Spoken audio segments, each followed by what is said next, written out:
చూడమ్మా, మీ అత్తగారు కనుక రూమ్ లోకి వచ్చారు అనుకో, నువ్వు రెస్పెక్ట్ ఇచ్చి అక్కడ నుంచి లేసి వెళ్లి వేరే చోట కూర్చోవాలి, ఓకేనా? ఫర్ సపోజ్ మీ అత్తయ్య గారు వచ్చి బెడ్ మీద కూర్చున్నారు అనుకో, నువ్వేం చేస్తావు? నేను వెళ్ళి సోఫాలో కూర్చుంటాను.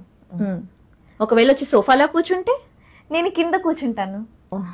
ఒకవేళ మీ అత్తగారు కింద కూడా కూర్చున్నారు అనుకో, అప్పుడేం చేస్తావు? నేను పక్కన ఒక గొయ్య తవ్వుకొని ఆ గొయ్యలో కూర్చుంటాను. జస్ట్ ఫర్ సపోజ్ మీ అత్తగారు వచ్చి ఆ గోతులో కూడా కూర్చుంటే అప్పుడేం చేస్తావు? ఆ గొయ్య మీద మట్టి కప్పేసి. మీ పేరు?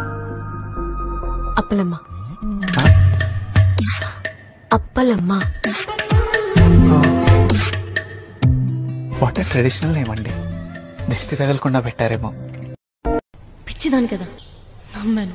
ఓ చెలి కోపంగా చూడకే చూడకే, ఓ చెలి దూరంగా వెళ్ళకే.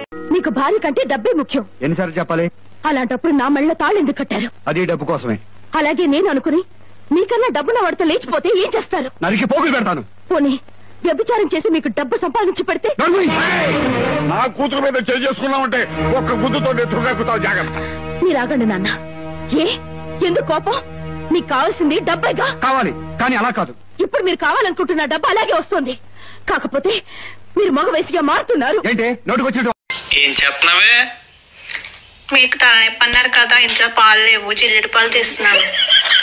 సంపేద్దాం డిసైడ్ అయినట్టున్నావు కాఫీ కోసం.